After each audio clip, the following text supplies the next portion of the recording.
priecājos būt jūsu vidū, un te rodās jautājums, par ko es tad gribētu jums runāt. Viena no tām lietām droši vien, ka tas ir mūsu iekšējā būtība, kādi mēs esam, un kas tad mūsos būtu tur tā jātīra. Rodās jautājums, te tā teikt, cik vienu zaru, un jūs esat tie zari, mēs tā arī lasām, ka jūs esat tie zari, un es esmu vīna koks, tā Jēzus saka. Kas tad tur būtu jādara pie šiem zariem, lai notiktos augļu nešana? Redz, viņš saka, ka ikviena augļu, augļu nešanā ir liela jēga. Vēstulē Efeziešiem ir teikts tā, lai svētos sagatavotu kalpošanas darbam, Kristus miesai par stiprinājumu, līdz kamēr mēs visi sasniegsim vienību Dieva dēla ticībā un atziņā, īsto vīru briedumu, Kristus diženumu pilnības mēru. Tad mēs vairs nebūsim mazgadīgi bērni, kas cilvēku viltu spēlē, viņa viltīgās rīcības piekrāpt, tiek šurpu turpu svaidīt, padodamies katram mācību vējam. Bet patiesi būdam mīlestībā visās lietās pieaugsim viņā, kas ir mūsu galva, protams, Kristus. Tātad mērķis jau īstenībā ir tas, lai mēs sagatavotos tālākai kalpošanai vai darbībai, un vēl jau vairāk varētu teikt, ka mēs esam katrs Kristus, miesas loceklis. Es nezinu, vai jums ir kāds lieka šūna ķermenī?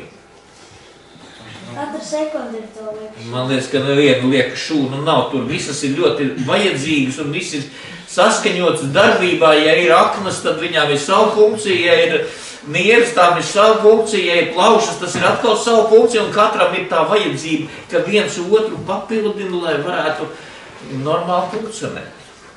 Un es domāju, ka jūs tak labi saprotat, ka, lai draudze darbotos, katram ir kaut kāds pienākums. Ja būtu kāda vispār nāk bez pienākuma. Atnāk tik atsēdēt un aiziet. Es domāju, ka tāda droši laikam nav pie jums. Es ceru, vismaz jūs draudzē tā nav. Ka kāds atnāk vienkārši atsēdētu. Ir jau tādi, kas atnāk uz vienu draudzi, atnāk pēc tam uz otru draudzi, un es teicu, tādi garīgie bomži arī. Bet es domāju, ka jums tas tā nav. Es domāju, ka jūs esat tā Kristus miesa, kas darbojas spēcīgi, kas savā starpā pieaug, un kur tad tā pieaugšana? Es domāju, viena no tām lietām, ka mums, ko nozīmē augt vispār? Kā tur ir, ko Nikodems tur teica, kad viņš aizgāja pie Jēzus? Kā tas ir pieaugt, piedzimt no augšienes, kas tas ir? Piedzimt no augšienes, kas man jāiet atpakaļ mātes ķermenī, bet ko Kristus saka, tev jāpiedzimst ūdenī un garā. Un tā mūsu piedzimšana, tad, kad piedzimst cilvēks, un ko mēs no viņa gaidām? Ka viņš tāds maziņš visu mūžu būs? Mēs gaidām, ka viņš augs. Un es domāju, tāpat arī mums, ja mēs piedzimstam no augšienes, tas nozīmē, ka mums vajadzētu augt kaut kādīgi. Taču nevar būt, ka visu mūžu tu tās maziņš bēbīts, ka tev visu laiku jānēsā uz rokām un kad nekāda izaugsme nenotiek. Tā nevarētu būt. Tad jau kaut kāda patoloģija vai kaut kāda slimība vai kaut kādas, nevēlamas lietas notiek. Domājot par šo, es domāju, ka ja mēs piedzimstam no augšienes, tad nozīmē, ka mums jāaug un jāattīstās. Un kur tad tā attīstība notiek? Droši vien, ka tas ir mūsu, pirmkārt, garā. Mūsu dvēselē, būtībā. Man patīk tas vārds būtība, jo tas apzīmē to, kas es esmu, kāds es esmu, un kas es esmu vispār šajā pasaulē, Kristu un draudzē. Kāda ir mana būtība, ko es te daru? Kāds ir Dieva nodoms pie manis galu galā? Respektīvi, man jākļūst līdzīgākam Kristum.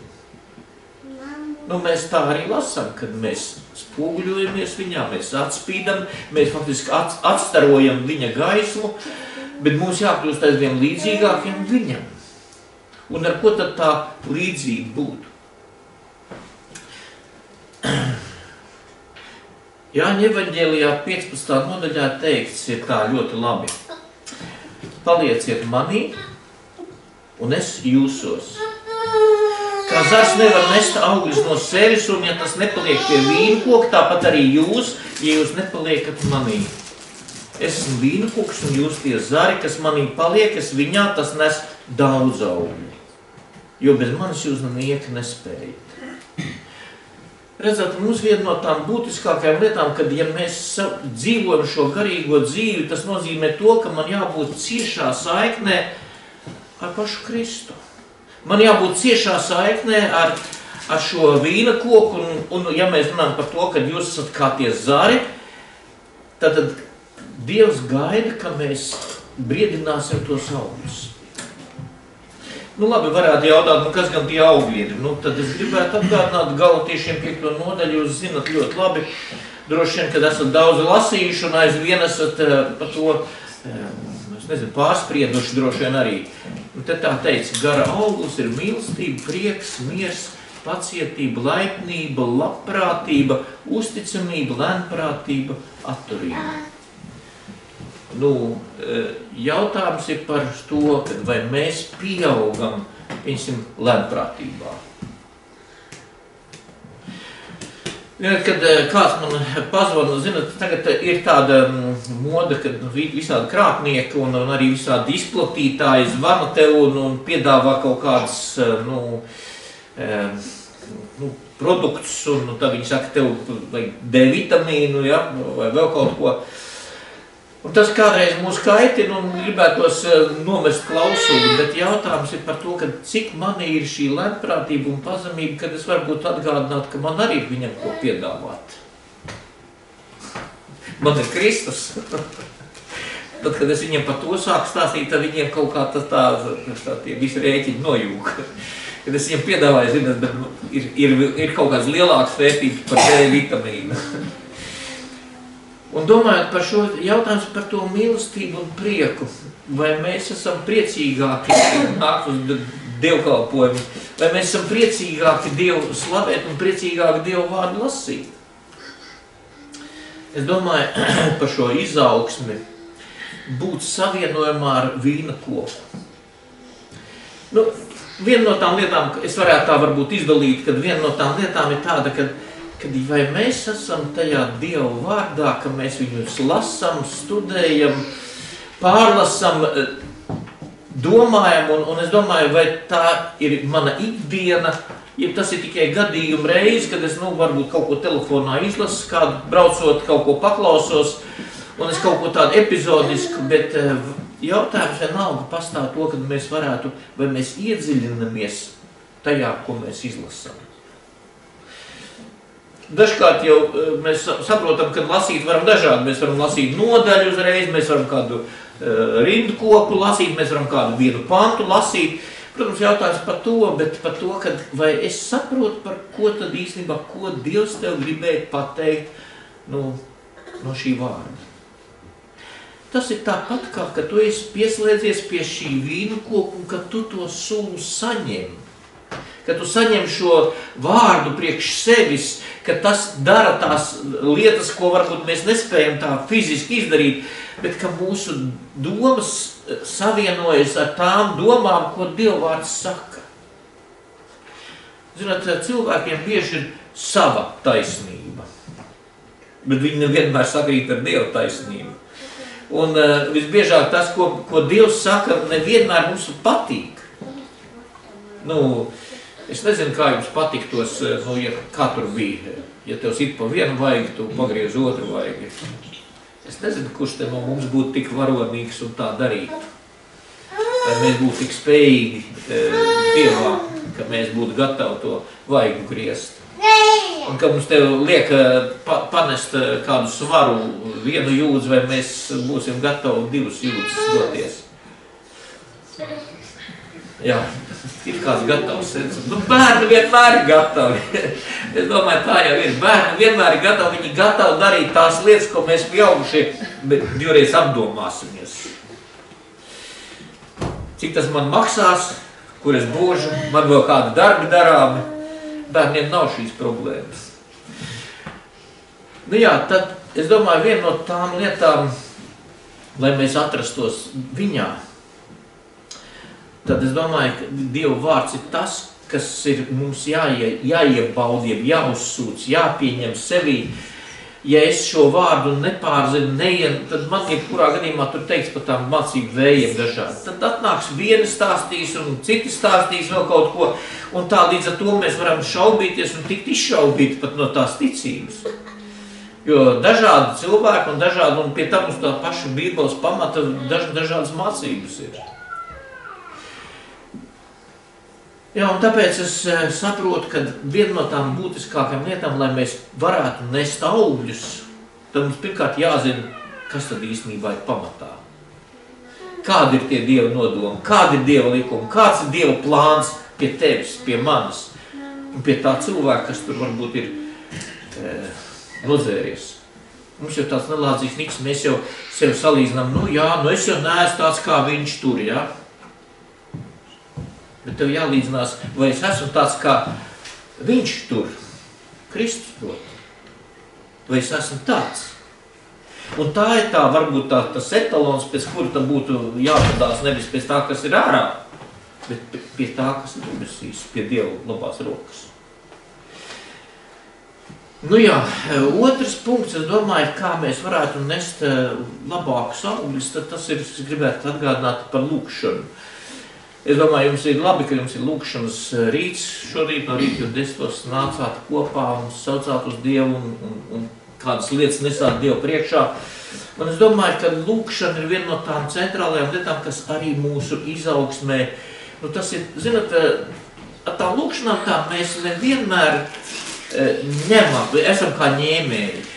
Mēs ar tām lūkšanām esam kā tādi mūžīgi, mēs esam pie ņēmēji, nevis devēji.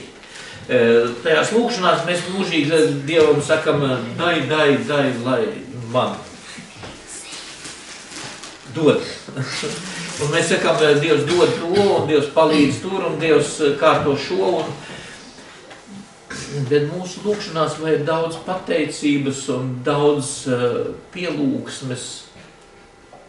Mums parasti ir tās vajadzības, ko mēs nesam priekšā.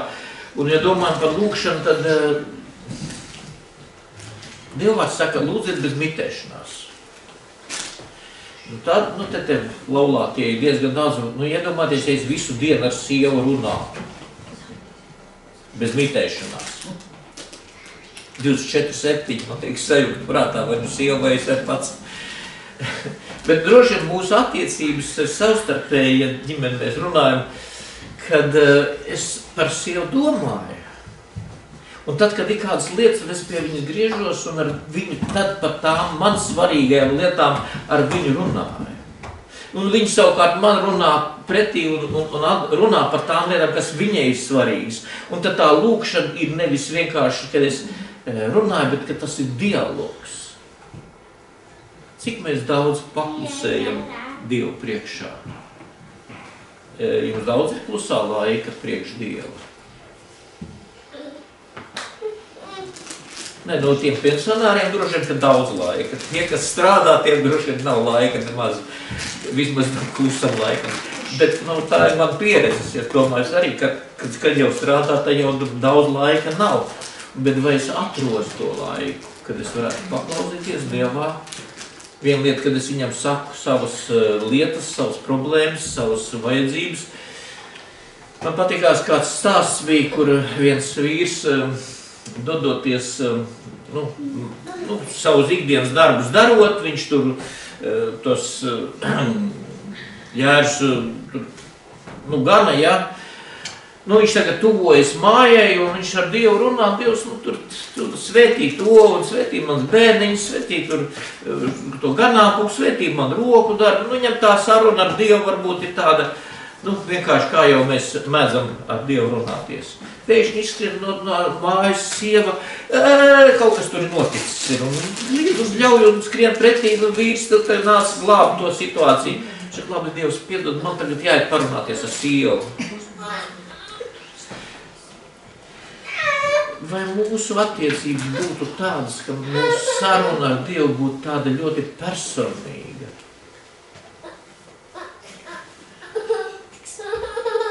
Es domāju, svarīgākais, ka mēs varētu dalīties ar tām lietām, kas mums ir sāpīgas, kas mums ir svarīgas, kas mums ir nepieciešamas, un es saprotu, ka ir dažādas lietas, kas mums dzīvē notiek, bet viena lieta, kad mēs varētu būt kā tādi, jāsaka, varētu tā salīdzināt kā laulātie. Ja mēs runājam par piedzimšanu no augšienes, tad teiks svētajā garā un ūdenī, tas nav tāpat viena. Dieva gars ir pie tevis, un kad vispār, ja godīgi saka, Dieva vārds saka, ka mēs dzīvojam vispār īstenībā viņā. Mēs dzīvojam viņā. Mēs jau nekur no Dieva nevaram aiziet un atstāties un norobežoties. Un tāpēc arī lūkšana un mana saruna, mana dzīve ikdienas, ka tā saistās ar Dievu, gar Dievu, pie Dievu, viņā. Un ka tas man saikne ar šo vīna koku, šo pamatni, ka tā man nepazūd, ka man ir saikne turp un atpakaļ.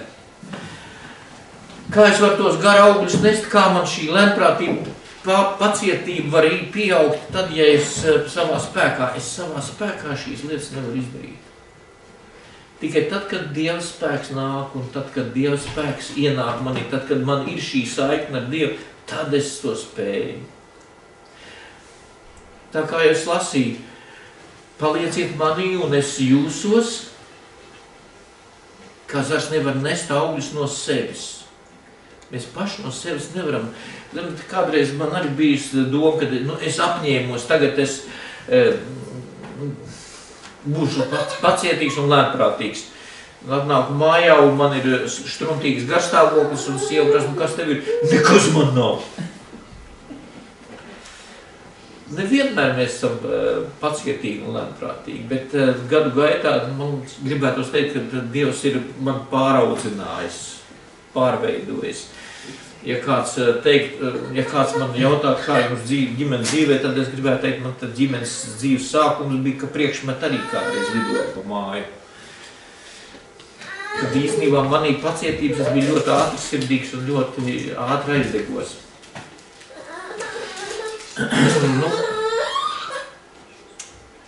Vēl viens punkts, par ko es domāju, kā mēs varētu nest vairāk augļus. Zināt, ko mēs te lasījām tikko?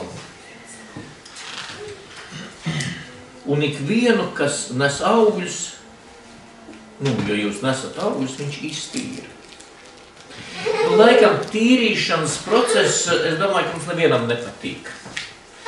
Tad, kad mums ir pārbaudījumi un tad, kad ir grūtības, vai mums tas patīk. Mums tad ir bieži gadās nevis, ka mums ir tīrīšanas, bet mums jau liekas ir, ka mums ir jau ciešanas. Mēs nonākam pie tā, ka mums tās pārbaudas, jeb tīrīšanas laiks, jeb šķīstīšanas laiks, jeb arī šīs izmaiņas, kas mūsos ir nepieciešamas, gribētos teikt, ka mums jau ir kā ciešanas. Domājot kaut vai par to pašu Iebu, es domāju, ka tas bija pārbaudas laiks, kas viņam bija. Dievs viņam noņēma bērnus, noņēma ganāmpulkus, noņēma māju. Sievu gan viņš nenoņēma, tā visu laiku viņam uz nervu pilināja. Bet tas bija pārbaudības tiešām augstākā līmenī. Jā, Iebs arī pārmeta Dievam par šīm lietām, bet viņš nekur nezaimoja un nekur nepārkāpa tās lietas, ko Dievvārds arī saka. Dažkārt, ja mēs runājam par šo tīrīšanas procesu, dažkārt mums ir tā kā skolā jāiet, jo tad mēs dažkārt mācamies, kurš no jums bakalauru varēja dabūt tā vienā dienā. Hop! Nesanāk. Jūs ejat, lai dabūtu bakalauru, jums ir jāmācās 1 gadu, 2 gadus, 3 gadus. Pa ceļam varbūt kādreiz mēs pa ceļam vēl pagūstam, jau domāt, kad mēs to nedarīsim, mēs jau atmetīsim un pat to mācības varbūt pat kādi arī kā. vai visi ir līdz galam aizgājuši, vai visi dabūjuši šo bakalauru. Un es domāju par šo mieru un prieku un pacietību visā tajā, mums ir problēmas. Domājot par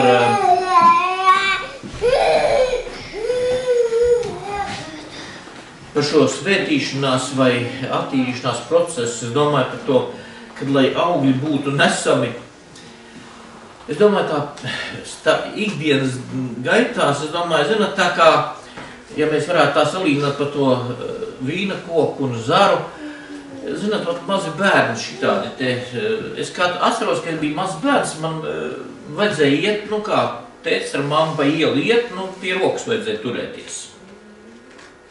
Esat tādu lietu redzējuši, ja? Ka tos bērnus tur pie rokas un tad iet. Man kā puikam gribējās, es esmu liels. Un to roku noteikti gribējās no tās tēva rokas vai no mammas rokas izraut. Kāds bēbis esmu, es pats esmu diezgan liels. Un izraujot to roku, kaut kā nepaskatījos un peļķē bija gan uz mutes. Pēc tam bija bļāviens, pēc tam bija jātīra un tur problēmas un nepatikšanas. Bet, redzat, mēs arī dažkārt gribam būt lieli un arī Dievu priekšā bez maz ko, ka mēs no tā vīnkoka, kā zars, gribam, mēs paši varam. Vai mēs varam? Un tad mēs kādreiz no sevis kaut ko iedomājamies, ka mēs esam kas. Ziniet, ka ķēniņa dēls piedzima viņam skrūvus uz vēdera. Un stāsts par to, ka viņš tagad liekas, viņam to vajag zināt, kā lai to, kad jājau skrūvu, tad jābūt kaut kas skrūvējumam. Viņš aiziet pie zīmnieces, tā saka, tur aiztrēda viņam zemē, tur kaut kāds koks ir un tur tu varētu atrast, viņš atrast skrūvu, paskrūvu, bibens nokritā. Kāpēc es domāju par to, ka vai mēs savā iedomībā dažkārt neesam un nesaceļamies pret Dievu? Ka Dievs ir kaut ko pateicis savā vārdā, ka es to daru. Ja es to nedarīšu, tad kas tu teikts? Kas nenes augļus, ko viņš dara? Noņem.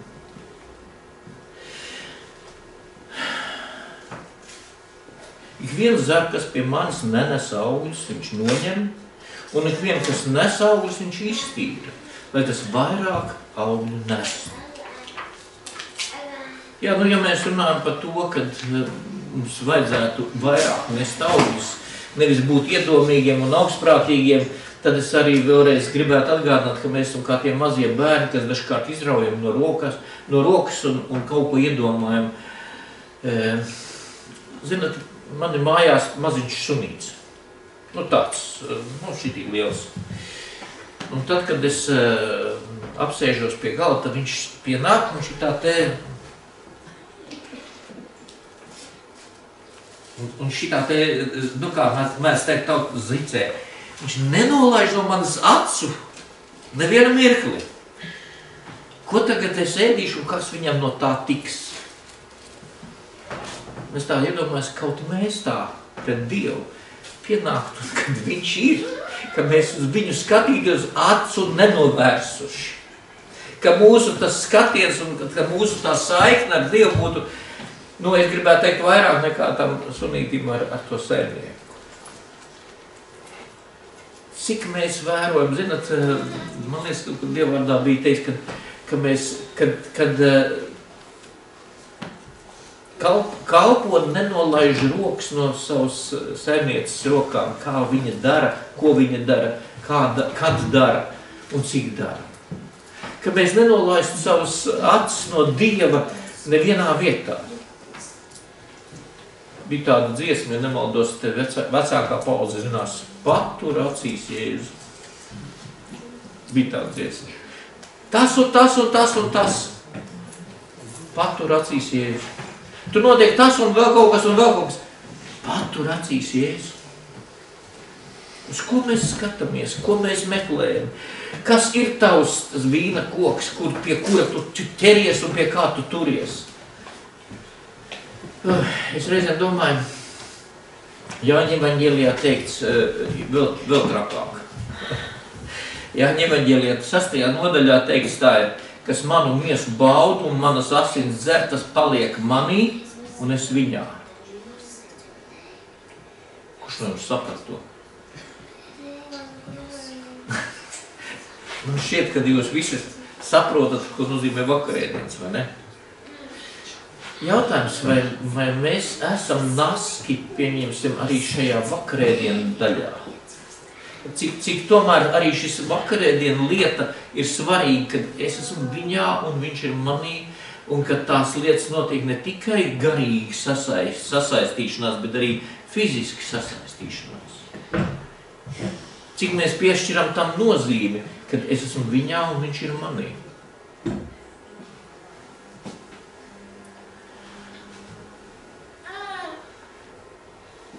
Jāņa evaņģēlijā vēl ir teikts patiesības garu, ko pasaule nevar dabūt, tāpēc, ka viņa to neredz un nepazīst, bet jūs to pazīstat. Viņš pastāvīgi ir pie jums un mājo jūsos. Kad mēs esam savienojumā ar šo vīna koku, kad mēs esam šajā savienojumā ar Kristu, tad mēs varam pieaugt. Paši no sevis mēs to raksturu nevisai spējam. Jā, es esmu kādreiz apņēmies, un tagad es nereaģēšu, jāsaka, ka es reaģēšu beidzot adekvāti, ja?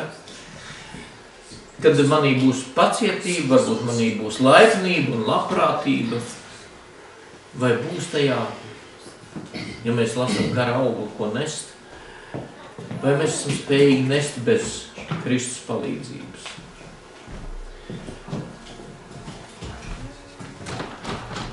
Okay. Nu jā. Lai Dievs svētī, ka mēs varētu, gribētu atgādināt, kad mēs atrastos vārdā, ka mēs lasītu vārdu, ka mēs viņu pārlasītu, studētu, pārdomātu, iedziļinātos, izdebatētu varbūt kādreiz ar brāļiem vai māsām. Un tas ir labi, ka mēs varam to dalīties ar vārdu viens ar otru. Otra lieta, ka mēs varētu būt tajās lūkšanās, ka mēs būtu pastāvīgi lūkšanās, ka mums būtu savas attiecības lūkšanā, nevis tā, kad, pienākums tagad, jā. Jāaizlūdz pa slimo. Jautājums, vai es to no sirds daru?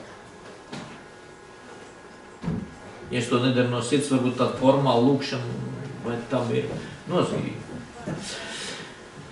Un trešais, domāju, ka šī svētīšanās un attīrīšanās process mūsos, īstenībā tas ir process, kad Dievs pārbauda mūs, kad viņš mūs audzina, viņš pārmāca ar tām lietām, kas ir mūsu dzīvē sastopamas un mēs labi pazīstamas. Nevienmēr mums patīk šī pārmācība. Nevienmēr patīk šī audzināšana no Dieva puses, kad viņš mūs audzina. Dažkārt arī sāpīgi, dažkārt arī nepatīkami. Jā, es domāju, iepgadījums pavisam tas saka, ka tas nav bijis tas patīkamākais.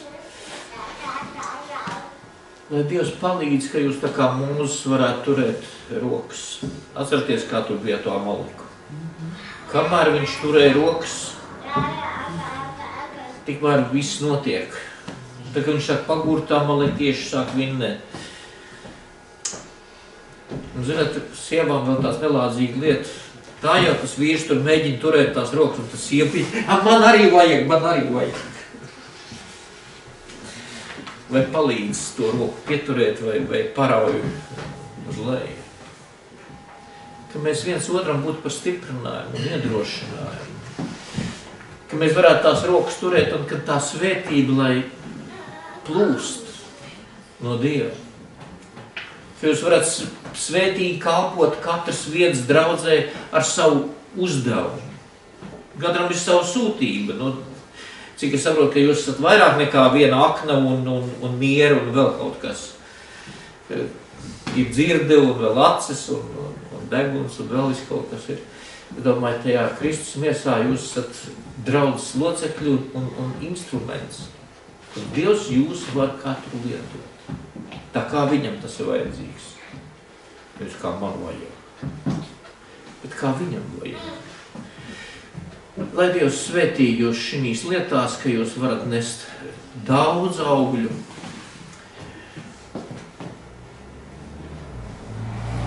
Un ik vienu zaru viņš tad pie jums, es domāju, ka Dievs jūs katru vienu pazīst. Es domāju, jūs katru vienu pazīst. Jūs esat katrs personīgi. Katrs savs personīgs zars, kurš vai nu ir saslēdzies ar pamatu, vai nu nav. Ja nav, es negribētu jūs baidīt, es negribētu jūs teikt, ka, ja es neesmu, es esmu zars, bet kas pa zaru? Ja tu neesi pie vīna koka pieslēdzies, tad tev nebūs spēka pastāvēt. Kad tu kritīsi kaut kādā var gadīties grēkā, var kaut kādā nebūšanā iekrist. Kāpēc? Es esmu daudz redzējis cilvēku, kas it kā Dievu vārdā, tādīs kristībās solās un saka, jā, kad mēs tagad Dievam sekošu un tagad es darīšu. Un es redzu, kā cilvēki dažkārt viegli prātīgi atstāja un aiziet. Lai Dievs palīdz, ka jūs turētos pie Jēzus, es domāju, ar zugļiem un nagiem. Ka jūs neatlaistos, ka jūs to dzīvības sulu varētu saņemt no viņa. Ka jūsu lūkšanas būtu patiesas un, jāsaka, pirmšķirīgas. Un ka jūsu vārds mistu jūsos, Dieva vārds, lai tas mīt jūsos. Lai Dievs svētī, ka mēs varētu nest daudz augļus un ka mēs varētu mainīties un pieaugt. Amen.